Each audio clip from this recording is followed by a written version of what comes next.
уште едно издание на нашиот подкаст Simple Life. Се надевам дека постојано не следите, а ние секогаш се трудиме за вас да имаме интересни соговорници, интересни гости.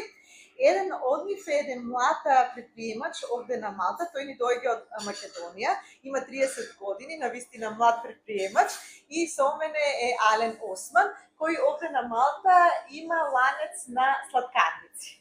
Може така да се каже? Може. Да. Како си, Ален, со тебе, иначе официјално започнуваме серијал на бизнес стори овде на Малта, а знам дека има доста предприемачи што се од Македонија, но и од Србија, значи балкански предприемачи, а ти си еден од нив.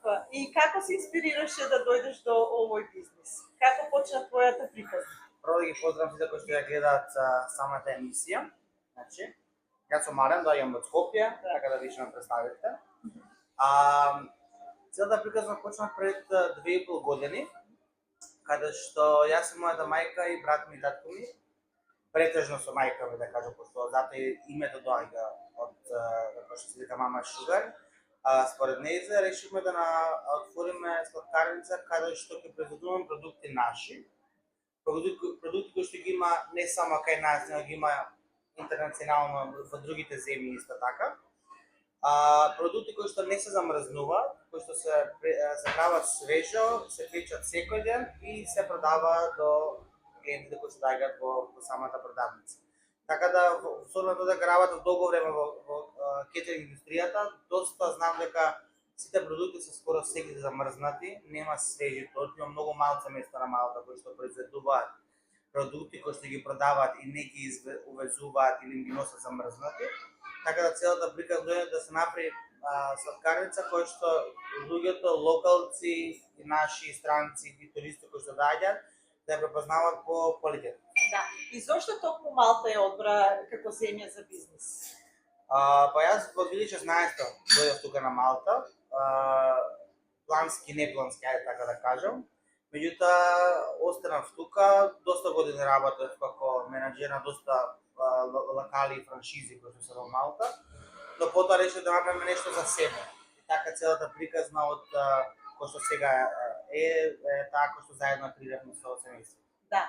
И кои беа тие предизвици? Значи, не само храброст и знање. Еве, кажа дека имаш и ти некој претходно предприемачко искуство како менаџер, но кои беа тие предизвици за основање на твојата прва сладкарница?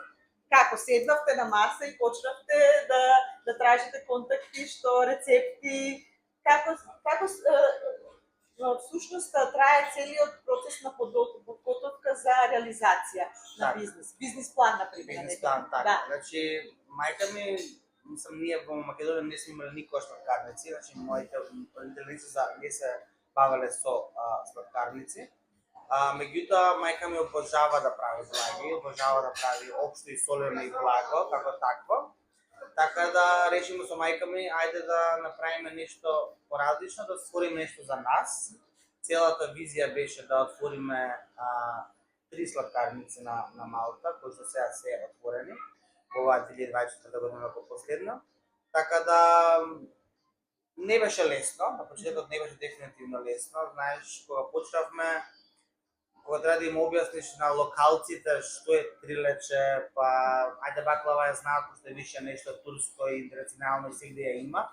Меѓутоа беше многу тешко. Значи, кога почнавме бизнисот, кога јас викав трилече дека со 3 врсти на млеко, сега имаме со карамел и со костакот одзгоре, сите правеа фаце, тоа не е убаво, додека не го проба. Моментално сега пример трилечето ни од топ 3 продукти, кои што ние највише ги продаваме на сладкарници. И луѓето не знаат по тоа.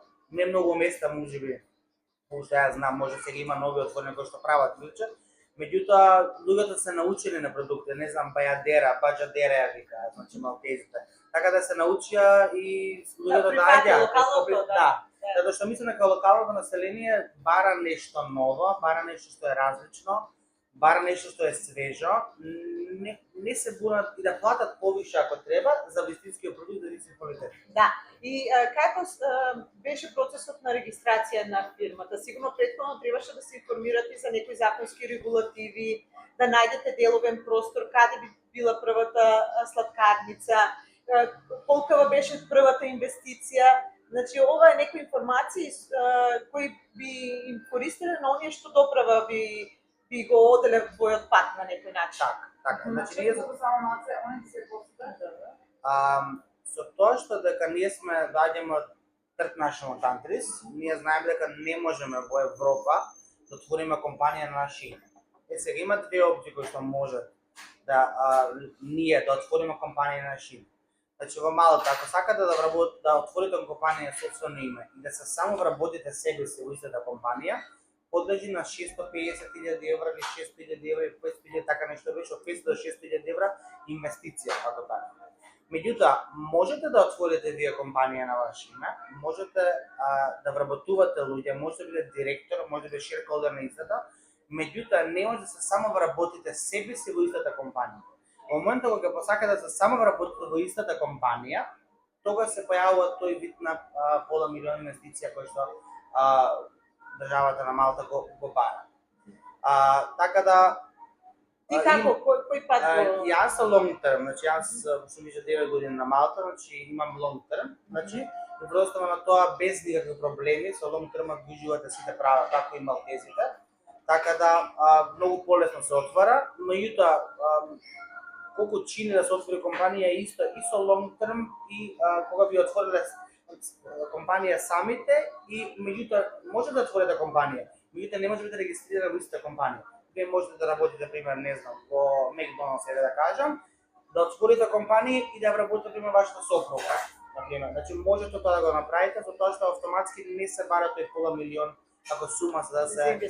Може повеќе да ми кажеш за лиценците кои се потребни за отварање на бизнес со храна. Да, значи, обично локалот што ќе го земете за да го определите нормално, дали ќе биде сладкарница, дали ќе биде ресторан, било каква категоризација, се дели во три категоризации. 4C, обично влегува се што не се пржи, да кажеме, во тој дел, а 4D е више ресторанска лиценца, каде што кој не може да се направи да оперира. За обично локалите више имаат издадена лиценца од МЕПА, кој што понатака само ако више локалот има се префил од компанија на компанија, или па ако лиценцата на самиот локал е нова, тогаш се аплицира во санитарна инспекција малку или за мотолето, за да може тој процес да се помине за исто. Колку време е потребно за добивање на лиценците? Ако локалот воопшто нема лиценца таква, 6 месеци се цели процес. Меѓутоа, ако више локалот има лиценца првична за оперирање на 4C или на 4D, треба само да се има санитарна инспекција и да се издаде после малку туризам. Значи, при барање на деловен простор за отварање на било каков бизнис со храна, мора да се гледа деловен простор каде што веќе има лиценца. Да. За да биде сето тоа полесно. Дали се соочи со некои потешкоти при развивање на бизнисот? Да. Значи, ние кога го отвориме првиот локал, година дена бараме која локација ќе биде, па дали ќе биде овде добра, па овде, па така да на крај го земавме тој што не е првиот локал во Пазбиш, значи како тако, кој што после 2 години и скоро 3 години, само ноември. Така да го правиме од нула, буквално немаше ни тоалет, немаше вода, немаше студент, што да од нула го правевме. Така да има, нон-стоп има некакви се случували инспекции, стаѓаат нон-стоп да се проверки за документи, но меѓутоа ако си во ред, нема никаков проблем во тоа. Доколку го следиш законот и правилата, да. И кажи ми, колку се движи деловниот простор, цените на има ли добра заработувачка со тоа што треба да се плати деловен простор? Па деловниот простор во споредба моментално со Скопје, пошто јас сум Скопје, и во споредба со Малта нема нека многу голема разлика, затоа сега моментално после ковидот поготово се стана доста скапо, значи новодно нацира, меѓутоа во зависност тоа каде. Ако е негде во некоја си prime location, како што е пример, не знам, Сриема, може тој локал ќе кошта 3.000 евра, например. Меѓутоа, ако е, не знам, во Марца Скала, некој градче кој што се на другата страна на островот, тогаш таа цена ќе биде 1.500 евра, упола од тоа што е. Така да зависи тоа каква е локација, на кое место се наоѓа локалот, истата големина може да биде различна во голема. Да, го почива како се движат цените на деловниот Буџива доста високо, затоа што има доста туристи, значи Буџива е доста туристичко место, така да кажам дека најголемиот бизнис почва негде во представам април, мај, ова е наша прва сезона, така да немаме точно кажам како е, меѓутоа очигледно дека се гледа дека многу локали се отварат, доста хотели има, претежно представам дека овојот на сезоната во овие 6 месеци е најголемиот бизнис. За да обстои еден бизнис, не само да се почне, треба да обстои во континуитет. Што беше клучно за тебе? Кои одлуки, бизнис одлуки ги донесе за да го одржиш бизнисот профитабилен на некој начин? Значи, ние можеме да одредиме продукти на почетокот, значи, но секогаш додаваме нешто ново. Например, почнеме со, не знам, некаде Бајадера, Сникерс Барс, неколку врсти на продукти.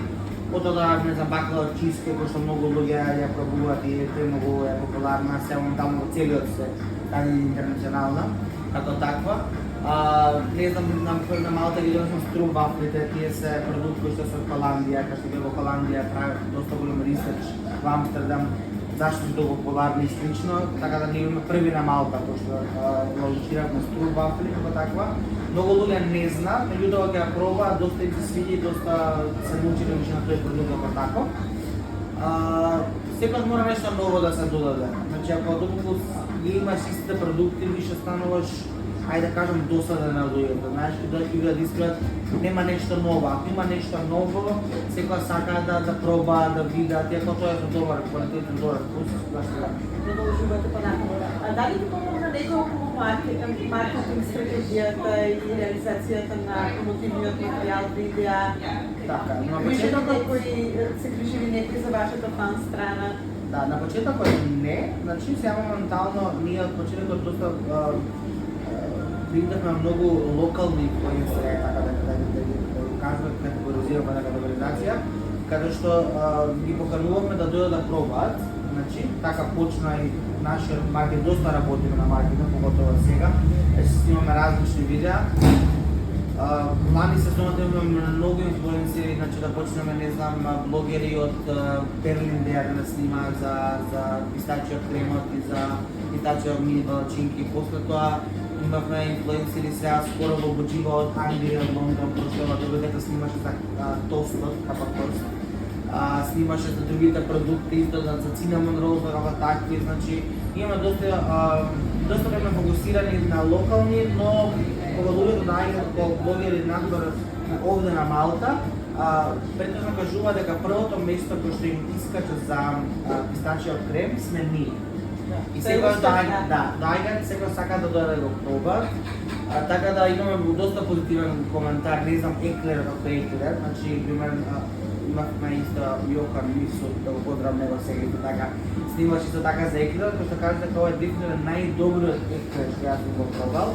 Ова е кремот внатре не е толку многу тежок како крем, како ванила крем внатре, така да доста работиме на маркетинг, сега скоро снимавме работиме со председателката бивша на Малта Марија Скојлев, кој така сакам да ја поздравам.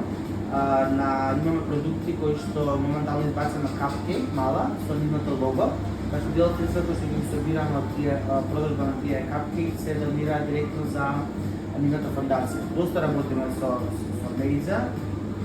Обично кога дојде кај нас во дуќанот филм со мајка ми секогаш плачат, затоа што предпоставам дека доста емоции имат и двете кога се вака, да премногу не сака, премногу не поддржува, премногу како особа, многу позитивна. Сега моментално работиме со Nina Spiteri Foundation, тоа е фондација за лица со посебни потреби. Моментално имам работено едно лице овде во Буџива со посебни потреби. Значи социјално предприемништво исто? Да, значи доста работиме почнато тоа затоа што добивме фидбек дека ugostителски објекти не сакаат да вработуваат со посебни потреби.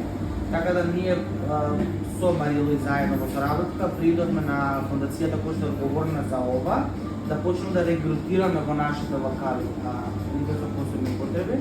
И тоа е нешто кој што јас го работам во Македонија, со Црвен крст, доста проекти работив и сакав кога имам своја компанија да направам нешто и за нив. И моментално работивме од вчера уште тројка работели во уште еден локал и возач кој што ги носи продуктите, како таков. Така да, во однос на тоа, Jobs Plus како агенција за вработување доста не поддржува во цела оваа идеја. Сега се спремаат да снимаат неколку видеа, неколку локални телевизии за тоа дека овие лица работат и функционираат. Затоа што, па ќе кажам, многу услуги не сакаат да работат, затоа што па дали добро ги го услужи, па дали знаете некои бариери кои што си ги имаат. Меѓутоа во Малта има доста лица со посебни потребности и затоа се решилме да работиме Малта да сменим да кажеме да, лице работи со посебни потребни, функционира, добро се услужува во клиентот, значи нема никаква разлика во однос на другите работници. Навистина одлични намери. Се познава дека имаше многу искрена и добра визија.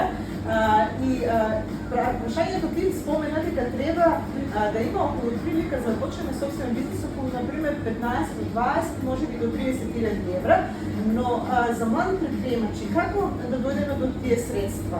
Дали банките на Малта се отворени за финансирање на бизнис планови и проекти? Особено нели од третиот свет? Јас немам преценувам да сега за кредит, искрено да кажам директно. Значи, средства кои што ние ги вложиме во компанијата беше без на кои што ние ги заработиме во текот на година, како нормално. Меѓутоа,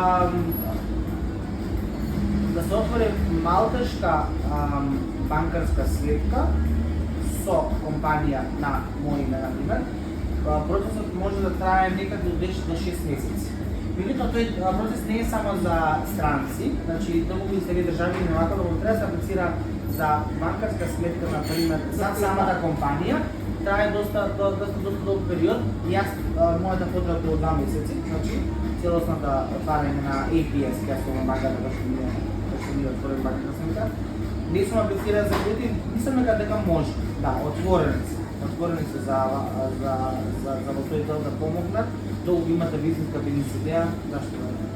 Да, од овој разговор почувствував дека си доста отворен како предприемач и кои се советите за идните млади предприемачи, кои лекции треба да ги поминат и да добијат храброст и да го отворат својот бизнес овде на Малта? Што им препорачуваш? Кои се советите? Долго отвараат било како бизнес, да направат добро пребарување на маркетот, за да се види дали таа идеја како таква може да успее, нели? Понатака истајност и квалитет. Зависно која категоризација нели ќе го отвори самиот бизнес, за истајност не можеш во првите години да очекуваш дека ти ќе направиш бум. Се знае дека секој бизнес во првите 6 до 12 месеци е период на адаптација за развивање на самиот бизнес. Така да мора да се вложи многу енергија, ние вложиме премногу енергија, значи во самиот бизнес, многу пожртвуваност како таква, но меѓутоа се роди со плода и да отвориме 3 локации. Доста соработка со локалното население. Така. Значи они се отворени, локалното население е доста отворено. Малта можеме да кажеме дека е земја и како луѓе, како народ, лица кои сакаат да соработуваат. Така да мислам дека добијат позитивен фидбак од Ти спомена на почетокот на нашиот разговор дека името на твојата бренд или сладкарница е Мама Са Шугар. И ја спомена како главна фигура и главна мотивација во целиот овој процес е твојата мајка.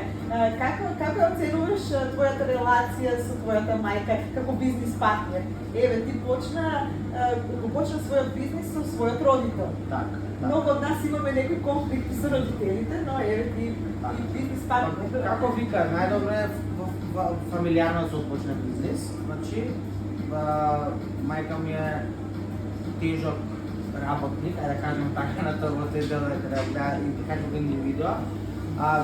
Доста напорно работевме да го постигнеме тоа што имам и се и денес, значи константно работиме, има ден кој работи по 18 сати.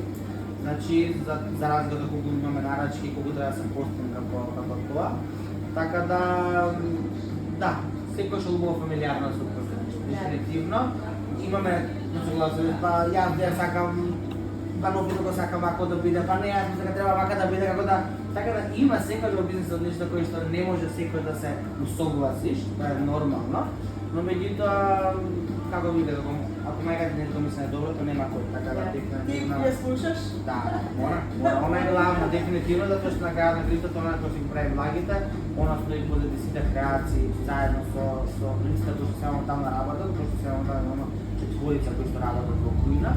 Со оглед на тоа дека оваа експанзија имаше потреба да работиме доста лица, сега сме 18 луѓе работиме во компанијата, така да супер, супер се. Да, и какви вработени работат за Мама Шуга? Мама Шуга моментално има микс на националности, значи имаме македонци, имаме срби, имаме филипинци, исто така имаме лица кои што се од Пакистан, имаме тројца добри баристи кои што прават многу добар лате арт. Ние скоро бевме се една натпревар кој што се одвиваше во Малта за креација на капучино на лате арт, така да имаме микс на националности и сите добро функционираат. Значи доста тимот моментално кој што работи е доста добар, така да се надам дека уште поголеми работи понатака ќе добиеме и ќе додадеме. Да. И за крај, кои се твоите идни планови?